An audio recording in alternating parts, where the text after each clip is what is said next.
So it's the bye week for the New Orleans Saints. So for today's video, I wanted to discuss what I think the black and gold should do in order to get back on track so that way they can make a run in the NFC playoffs. They are currently number one on top of the NFC South division. But that being said, they have a matchup coming up against the Atlanta Falcons, and depending on the outcome of that game, things could be looking a little bit different. So if you want the Saints to get back on track, like this video. Let's send some good vibes to the locker room. Let's send some good vibes to the whole team, to the coaching staff, to the trainers, the med staff, everyone. Even the guys who sell the popcorn at the stadium. We're going to send some good vibes. So like this video so the Saints get back on track. So my first thing that the Saints need to do to correct the problems they have is the pass rush, man. The pass rush has to get home because New Orleans' inability to finish their pressures to get those sacks has led to the defense getting torched, not just in the passing game, not just in the running game, but in the entire facet of the offensive side of the ball. And I will say this, going and adding Jason Pierre-Paul, sure, it brings another body. It adds another quality veteran talent. Like, I'm not at all going to argue that. But it's time to have the production. Because look at these numbers. It's unreal. The opponents are running passes 57% of the time.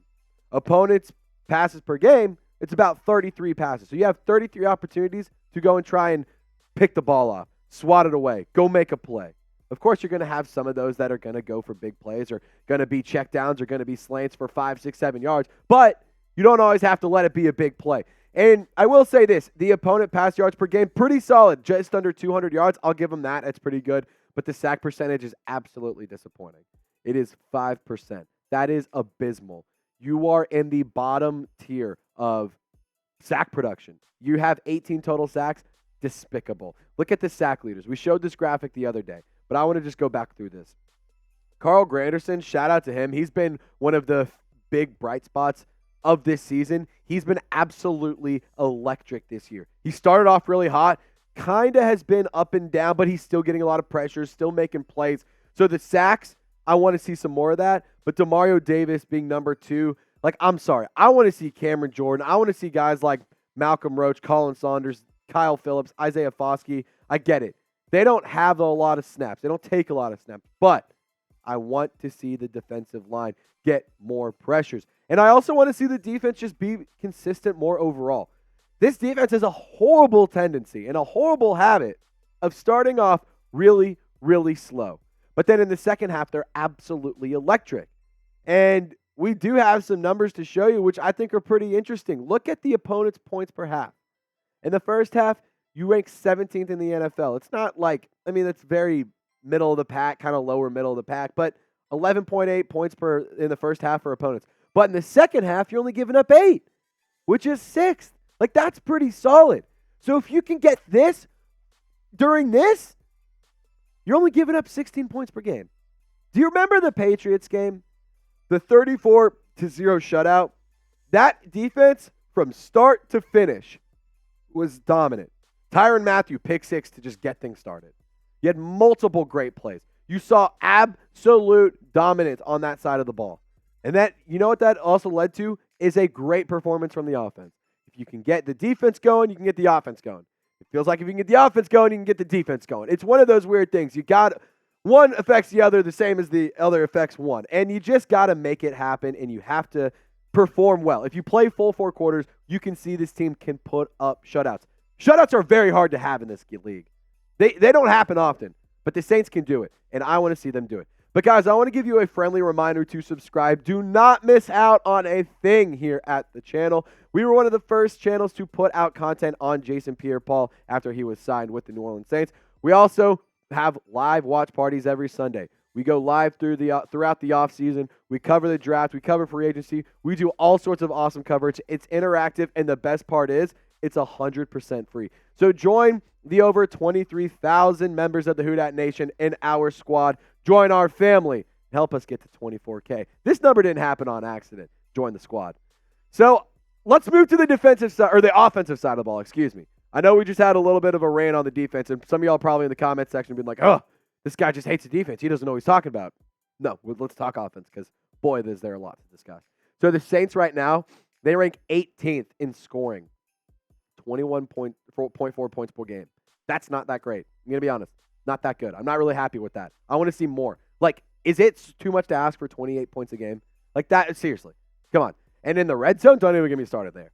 Less than 50%. That is atrocious. And you could sit here and say, oh, go change the quarterback. Go put in Jameis Winston. Go put in Taysom Hill. Go put in Jake Haener. But look at the quarterback production. It doesn't matter who's back there. You simply got to be better.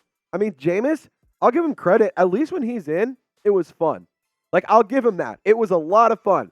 And we got the full Jameis Winston experience. You got 2 touchdowns that were absolutely electric. Then you also got 2 interceptions that were like, what in the hell are you doing? Derek Carr, plain and simple. You're the franchise guy. Dennis Allen handpicked you. The team paid you.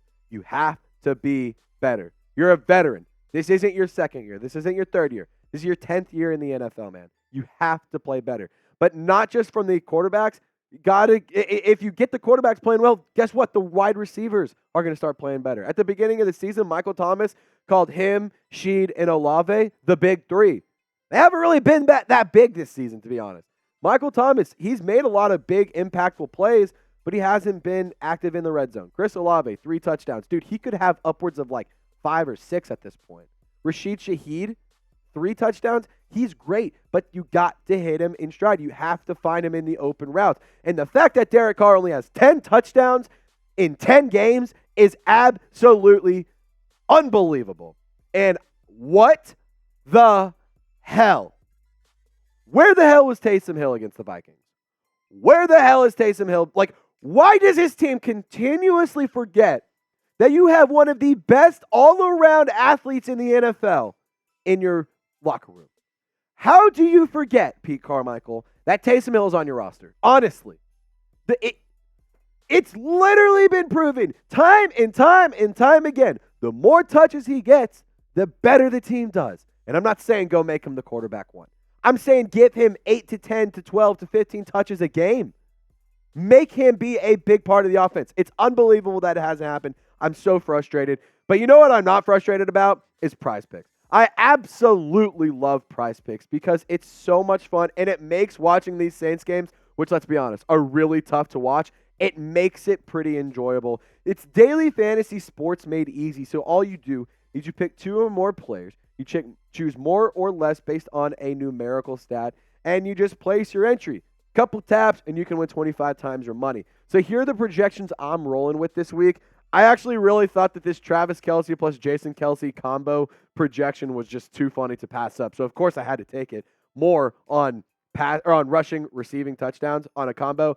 You telling me that the Eagles could go and hand the ball off to Jason Kelce? They're not going to do it. But Travis Kelce might go ahead and carry that one. Tyreek Hill, though, I just need 1 touchdown from him, and I'm making money. So, guys, go to prizepicks.com/CLNS and use promo code CLNS for a first deposit match up to $100. All that information is in the comment section and description of this video. Thank you, Prize Picks, for sponsoring today's show. Guys, I cannot emphasize Prize Picks enough. Go check it out. All right, so I also want to discuss the offensive line because let's be real. I know I just talked about the quarterbacks. I know I just talked about the wide receivers, but the trenches is where it all happens. The offensive line allows 1.8 sacks per game. Can't be letting that happen, especially when you have a guy who has now gotten hurt twice because he's gotten sacked. It is tied for 29th in the league. There's a reason why the Saints offense is so bad. Play calling, offensive line, bad quarterback play. There's so many reasons. But it doesn't just impact the passing game, it impacts the run game too. If you don't have good offensive line play in the trenches on the run game, then you're not going to be able to move the ball. You're not going to be able to open up lanes for Alvin Kamara. You're not going to be able to give Jamaal Willams the opportunity to go and try and fight for a couple extra yards and pop through the first line of defense. If you lose in the trenches, you lose games. It's just plain and simple. And the PFF grades can show how bad this O-line has been. Credit to Eric McCoy, not terrible. 78.3, he's number 5 out of 38 centers in the league. However, the rest of the O-line, not that great. Ryan Ramczyk, I'll give him a pass. He's doing pretty solid. But Cesar Ruiz, you just got paid. What are you doing, man? James Hurst, he's kind of been hurt, but he hasn't been playing great. Andrus Peat at left tackle, no. Like, you have Trevor Penning, and he wasn't good enough. And then now you're moving this whole O-line around. And credit to Pete, he's actually been playing decently well at left tackle, but it's just not good enough, dude. Like, we're having to reshuffle the line because it's not playing well. And you know what happens when the O-line doesn't play well? The running backs don't play well either. Look at the numbers. Jamaal Willams, outside of being in a few social media posts every week, doesn't really do much. And I love Jamaal Willams. I thought he was going to be a big-time contributor, but damn it, I want to see more, man. He led the league in touchdowns last year on the ground, and he has none. Kendre Miller, of course, he has a very limited sample size, but he's been electric when they give him the ball. Alvin Kamara still shows a lot of pop, but this offensive line has been so bad that the running backs cannot get things going. Derek Carr can't throw the ball. Taysom Hill, he's great, but he could be doing better. Jameis Winston could be having more time to throw the ball. You have to add offensive juice. That's my next point. This Saints offense has become so outdated. It's become so predictable. It's become so boring. Where in the hell is the creativity? If you look at offenses like the Niners, the Ravens, the Dolphins, like, those offenses are fun to watch. Those are offenses that throw the ball around, that can go and run all over the place, that are creative, have a lot of pre-snap motion. They're fun. They're exciting. Like, if we're going to be bad, can we at least be fun? That's my thing. Can we at least be entertained with the bullshit we're watching? Because this play on Sunday, the A.T. Perry, oh my God. Like, that was a fun play. That was a fun play. I had so much fun watching Jameis Winston run around and just huck the ball up. Of course, I was terrified it was going to get picked, but A.T. Perry came up with the big-time catch and made a play. That was fun. You know what else was? This unbelievable catch by Chris Olave. That was fun. If you had a good time, just raise your hand in the comments section.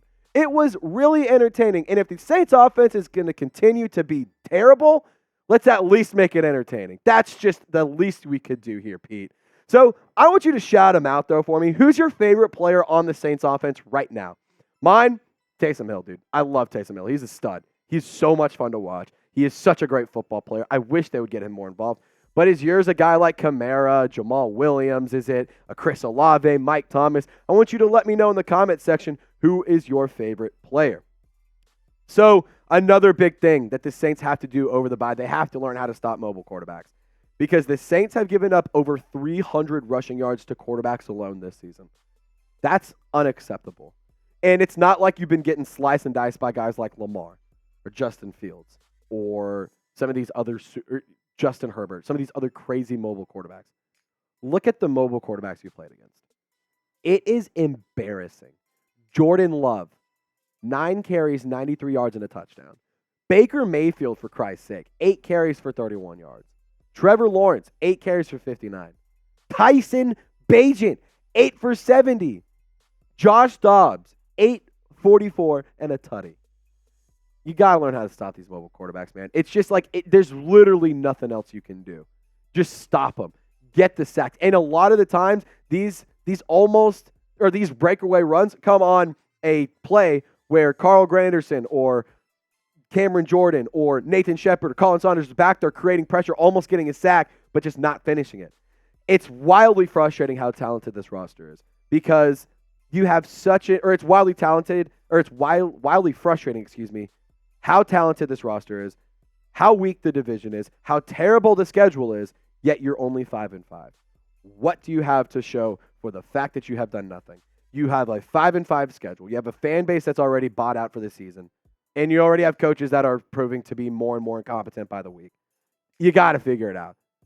You're going to make the playoffs more than likely just because you have the best roster in the South, but you got to figure it out. But guys, this is why you subscribe, because even in the bye week, no matter what, we're still going to give you guys coverage and give you guys awesome content all year long, 365 days a year, 12 months.